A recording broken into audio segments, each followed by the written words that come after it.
warahmatullahi wabarakatuh. Halo teman-teman semua, perkenalkan nama saya Kintan Audina. Kali ini saya akan sedikit membahas tentang media sosial. Di sini kita pasti udah pada tahu kan kalau media sosial itu udah jadi bagian dari kehidupan kita sehari-hari.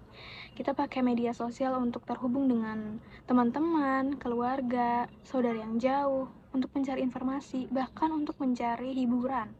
Tapi pernah nggak sih kalian ngerasa nggak cukup baik setelah scrolling media sosial?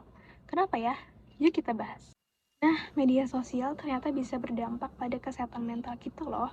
Saya sebagai orang yang lumayan sering scroll TikTok ya teman-teman. Saya mengamati beberapa dari kita masih ada aja nih yang sering membandingkan diri dengan orang lain di media sosial.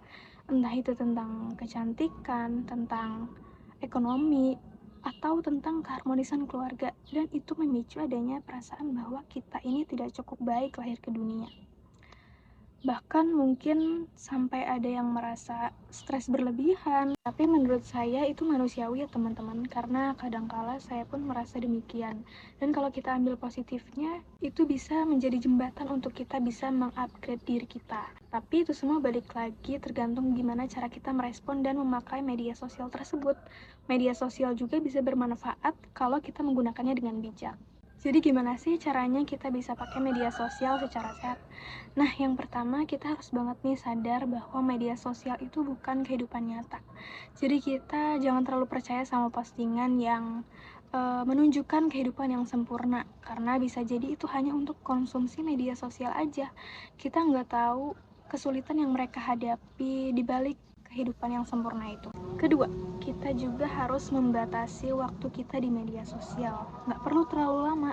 Kita bisa atur waktu media sosial kita mungkin menjadi 30 menit sehari, dan sisanya kita bisa melakukan kegiatan yang lebih bermanfaat. Contohnya seperti berolahraga, membaca buku, memancing mungkin, atau hangout sama teman-teman. Dan yang paling penting, kita perlu berbicara tentang masalah ini dengan orang lain. Bisa sama ibu, sama bapak, adik atau kakak di rumah, atau sama teman.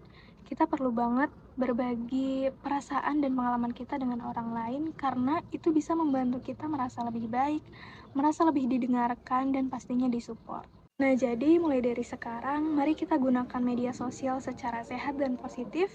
Kita jaga kesehatan mental kita dan berbagi kebaikan dengan orang lain. Mungkin itu saja pemaparan terkait media sosial dari saya. Kurang dan lebihnya teman-teman boleh koreksi saya di kolom komentar ya. Terima kasih. Wassalamualaikum warahmatullahi wabarakatuh.